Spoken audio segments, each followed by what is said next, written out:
Well guys, it's that time of week again where Zor has appeared and we are going to check out where he is and what he's selling. Now if you remember last week he didn't really have anything interesting, in fact it was a pretty poor show, so I'm hoping he's got some better stuff this time. Now I'm reliably informed he's on Nessus on the barge, so no appearance on the moon yet, which is a bit of a shame, but there you go. I'm sure there must be a corner of the moon somewhere he can go to, so let's go all the way up here. Launch. Now you might remember me saying last week that I hadn't had a new ship for, well, months.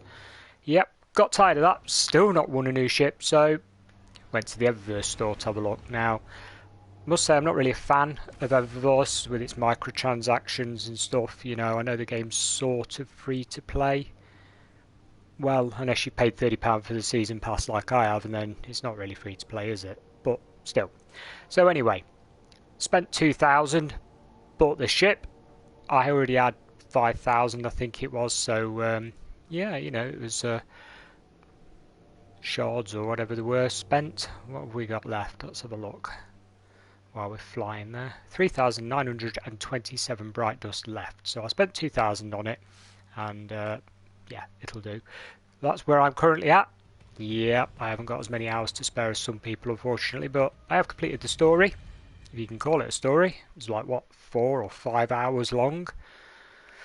I expected a bit more when you got into the pyramid, if I'm honest. I won't say too much because I don't want to spoil it for anyone that's not done it yet, but yeah, it was a bit shallow. And let's face it, the story is sort of broken up by mini quests. You know, they felt a lot like the weapon quests that were in the middle of it all, rather than a progressive story. So I know the main content of the game is grinding and getting all the gear and everything, but I would have expected a little bit more from the story, if I'm honest. Bit of a letdown, but hey, there you go.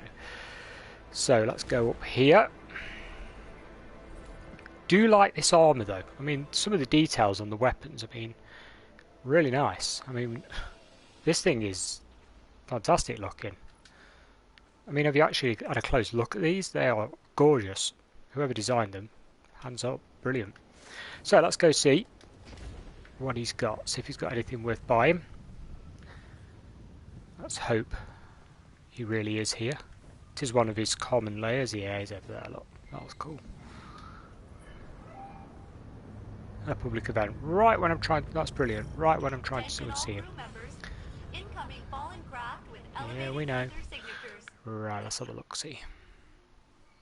What's old Squiddy Face got? First glance, that's a mix, isn't it? So we've got really, really old Telesto. He's had that numerous times before. I'm sure you know what that's all about. It's not bad, but I'm sure you've already got it, unless you're a brand new player on the free-to-play version, in which case it's pretty good. It's not a bad weapon at all. Dune Marchers. I don't think I've ever had these, actually. Obviously now certain perks on stuff aren't as important as they were, because obviously you'll spec everything up how you wish, you know, spend your energy how you wish. So yeah, that's not a bad looking leg armor either, you know, fashion wise for the old Destiny. What else have we got? And transverse steps. Yeah, he's definitely had them before, I'm sure he has. Let's have a look at him. Plain from the back, cool from the front. Nah. Personally, nah, don't like that. What we got then? Mobility plus 17, resilience plus 2. Yeah, you can tune all that though, can't you? Okay, so look at these. These look bad, don't they? Shards of Galanor. Details on those. Oh, they're badass, aren't they? We like them. They're made out of blades. Check that out. They're nice. We like that. Again, what's the spec on them? A default. Plus 7, 11, 6. The new Armour 2.0 system does take a bit of getting your head round. It's certainly working out interesting trying to get the correct build and levelling up your artifact. It's going to take a while, shall we say. Okay, so for me, I would personally purchase the Shards of Galanor, not the Transverse Steps, and possibly the Dune Marchers, but Telesto had it ages and ages and ages ago. And what would that bring? What do you think that'd bring? Shall we try it? Will we get one of the new ones, for example? Yeah, we'll give it a go. Not running out of shards at the minute, so. Heart of Inmost Light. Okay, let's have a look at that. Doesn't ring a bell, if I'm honest. What have we got here?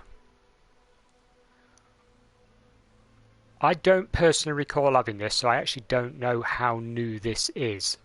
But it's not bad looking, is it? It's quite a nice piece. What's the default on it?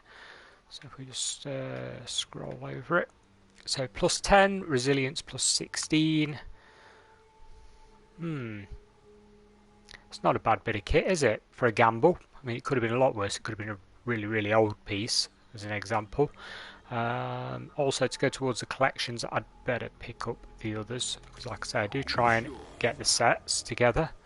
You know, I'm going to end up having to buy that, because I haven't got it, but I like it. It's a fashion thing. So we'll get June Archers. Begrudgingly we'll get that.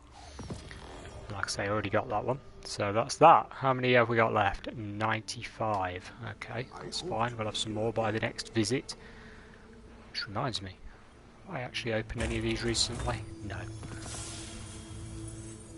Not done Menagerie for, well, a good 2 or 3 weeks, I'll put it that way.